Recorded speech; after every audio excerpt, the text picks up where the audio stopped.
একেবারে মৃত্যুকে কাছ থেকে দেখেছেন সুমাইয়া এবং তার স্বামী। গতকাল মির্জা গালিব স্ট্রিটের যে হোটেলে অগ্নিসংযোগের ঘটনা ঘটেছে সেখানেই ছিলেন তারা।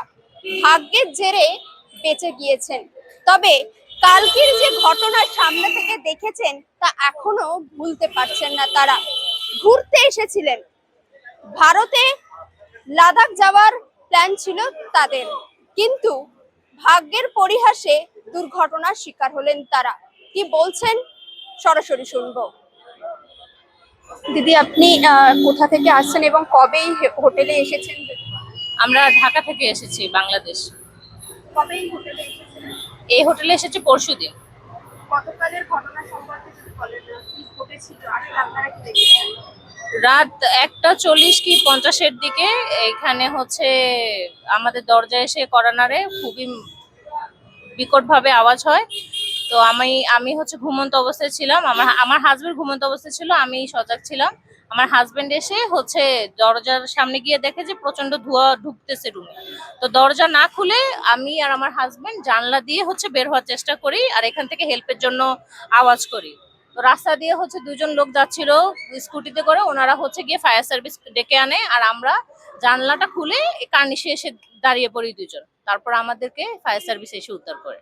সেই সময় আশেপাশে কি দেখতে পেয়েছিলেন? প্রচন্ড ধোঁয়া, আর এই যে দুই পাশ থেকেই এসির কালো ধোঁয়া আমাদের মানে বের হচ্ছিল, আর আমরা তো এখানে যতটা পেরে মানে মুখ ঢেকে দাঁড়িয়েছিলাম আর কি। আপনারা কিভাবে বেরিয়ে এলেন? আমাদের যেই রুমটা ছিল ওই বারান্দার যেই বেলকনিটা ওইটা ওপেন করা যেত আর কি, ওটার মধ্যে ওয়্যার দিয়ে পেঁচানো ছিল, লক করা ছিল না। লক সিস্টেম আছে কিন্তু লক করা ছিল না, ওইটা খুলেই আমরা বের হয়েছি। এখনো অবধি যেটা খবর রয়েছে 9 জন মারা গিয়েছেন, কি বলবেন? মানে কতটা আপনারা ওইগুলো আসলে আমরা বলতে পারবো, এটা আমরা শুনেছি যে 9 জন এরকম মারা গিয়েছে, কিন্তু ওটা আমি জানি না ঠিক, কারণ আমি ওখান থেকে নামার পরে হচ্ছে ফায়ার সার্ভিসের অফিসে ছিলাম। আর কিছু বলতে পারবো না, যতটা শুনেছি ওটাই। এরকম একটি লোকেশনে এত কম টাকায় ভাড়া দিয়েছে, সেক্ষেত্রে আপনাদের সন্দেহ হয়নি কেন, বা কেন নিলেন?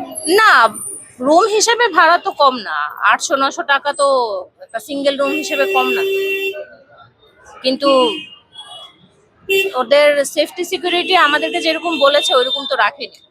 আমরা তো সব জেনে বুঝেই উঠেছি, কিন্তু ওনারা হচ্ছে বললো যে সব ঠিক আছে। এখন একটা অ্যাক্সিডেন্ট হতেই পারে, এখন অ্যাক্সিডেন্ট হলে সেটা যে এটা তো একটা অনাকাঙ্ক্ষিত ঘটনা। আপনি আর আপনার হাজবেন্ড ছিলেন? জি, তিনি কোথায় আছেন? উনি আছেন এখানেই, আমাদের কিছু ব্যাগেজ আছে এখানে উপরে, ওইটার জন্য আর কি কথা বলতেছে। আপনারা যখন বেরিয়ে এলেন তখন আপনাদের পরবর্তী চিকিৎসার জন্য নিয়ে যাওয়া হয়? মানে না, আমাদের অত ইনজুরি হয়নি, আমরা অফিসে ছিলাম, আমাদের সাথে কথা বলা হয়েছে, আমাদের অত অসুবিধা হয়নি, এই জন্য আর আমরা যাইনি মেডিকেলের। কি বলবেন, কি বার্তা দেবেন আপনারা? আমরা চাই সেফটি সিকিউরিটি আর একটু ভালো হোক, যাতে এরকম অনাকাঙ্ক্ষিত ঘটনা যাতে আর না ঘটে। আর কিছু বলার নেই আসলে। জি, আপনার নাম? সুমাইয়া। আপনারা গতকাল হোটেলে ছিলেন এবং আপনারা পুরো ঘটনাটার প্রত্যক্ষদর্শী। সেক্ষেত্রে আপনারা কি কারণে এইখানে এসেছিলেন, তো এবং পুরো ব্যাপারটা কি কারণে? মানে আপনারা ভারতে এসে, হ্যাঁ, আমরা হচ্ছে এখানে ঘুরতে আসছি। তো ছিলাম এখানে 2-3 দিন। পরে আমাদের প্ল্যান ছিল আমরা কাশ্মীর লাদাখের দিকে যাব। তো যেদিন আমাদের যাওয়ার প্ল্যান ছিল ওই সময় কলকাতাতে খুব বেশি বৃষ্টি ছিল, বাংলাদেশ সব জায়গায় অনেক বেশি বৃষ্টি ছিল। তখন আমি বেরো হতে পারিনি, কোনো কিছু করতে পারিনি, 2-3 দিনের মতো ইয়ে ছিল। তো এই হোটেলে ছিলাম 2 দিন। এই আর কি, গতকালকে আগুন লাগলো, আমরা খবর পেলাম। তারপর আমার ওয়াইফ হচ্ছে আমাকে উঠানোর পরে আমরা ওই যে জানালার যে গ্রিল ছিল, গ্রিলের মাঝখানে একটু একটা পোর্শন ছিল যে ওইখান থেকে বের হওয়ার একটা রাস্তা ছিল, ওইখান দিয়ে বের হয়ে আমরা নিচে দাঁড়িয়েছিলাম। দেন হচ্ছে যে এখান দিয়ে একজন লোক যাচ্ছিল, উনি দেখে ফায়ার সার্ভিসকে ইনফর্ম করছে, ফায়ার সার্ভিস এসে আমাদের উদ্ধার করছে। যাওয়ার কথা ছিল আপনাদের, একটা আনন্দের মুহূর্ত, সেই জায়গায় কি এরকম একটা দুর্ঘটনা ঘটলো? আপনি আসলে দুর্ঘটনা তো সেটা যে কোনো সময় যে কোনো কারোর সাথে আসতে পারে, বাট একটু সেফটি সব জায়গায় মেনটেন করাটাই। মানে যাওয়ার আপনাদের প্ল্যানিংটা ছিল না, থাকবে না আপনারা ফিরে যাবেন? আপাতত ওই প্ল্যানিং নাই, বাট থানায় গিয়েছি, থানার সাথে কথা হলো, ওরা বললো যে আপনার আজকেই মুভ করা দরকার নেই, কিছু প্রসিডিউর যেহেতু আছে আপনারা আজকে থাকেন, কালকে যাওয়ার চিন্তা ভাবনা করেন যদি মানে যেতে চান আর কি, বাংলাদেশে অথবা কোথাও, এটা বললো।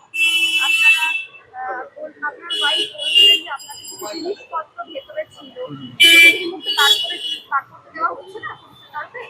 না না, প্রথমে হচ্ছে যে আগুন যখন নিভে গেছে প্রায় 4টার দিকে, তখন হচ্ছে যে আমার পাসপোর্ট আর আমাদের পাসপোর্ট আর কিছু প্রয়োজনীয় জিনিসপত্র ছিল, তো আপনাদের যে পুলিশের ডিজি সম্ভবত, হয়তো ভুল হইতে পারে, উনি আর কি আনফরচুনেটলি জানছে যে আমার এগুলা ভিতরে আছে, তো উনি হচ্ছে যে বললো আচ্ছা ঠিক আছে তুমি একজন সাথে নিয়ে, একজন ফায়ার সার্ভিসের লোক সাথে নিয়ে যাও, তোমার যে ইম্পর্টেন্ট ডকুমেন্ট আছে ওগুলো নিয়ে আসো। তো তখন আমি উপরে গিয়ে আমার পাসপোর্ট আর কিছু ডকুমেন্ট ছিল ওগুলো আর দু একটা ব্যাগ যেটা পারছি সাথে নিয়ে আসছি, বাট এখনো কিছু জিনিসপত্র আছে, ওটা পেয়ে যাবো আশা করছি। আপনারা জেগেছিলেন, সেই সময় কি আপনারা জেগেছিলেন? আমি শুয়েছিলাম, আমার ওয়াইফ জেগেছিল। সেই সময় যারা মারা গিয়েছেন তারা অনেকে ঝুলন্ত অবস্থায় ছিল বলে জানা যাচ্ছে, হয়তো এবং সেই কারণে মারা গিয়েছেন এমনটাই জানা যাচ্ছে প্রাথমিকভাবে সূত্র মারফত। এই বিষয়টিকে কিভাবে দেখছেন পুরো ঘটনাটা, মানে ঘটনাটা ঠিক আপনাদের কাছে? আপনারা তো এই হোটেলটা ভাড়া নিয়েছিলেন বলছিলেন আপনার ওয়াইফ 800 টাকা প্রত্যেক দিন, সেক্ষেত্রে মানে আপনাদের 1000 টাকা, 1000 টাকা হচ্ছে যে ছিল, আমরা যেদিন মানে উঠেছি ওই দিনই অনেক বেশি বৃষ্টি থাকার কারণে বলছি যে আমাদের এসি লাগবে না, ওরা বললো যে ঠিক আছে নন এসি হলে 800 টাকা আর এসি হলে 1000 টাকা, ফাইন, আমাদের এসি দরকার ছিল না, ওরা ওটাই ওটা করে দিয়েছে। তার মানে আপনাদের ঘরটা এসি ছিল না?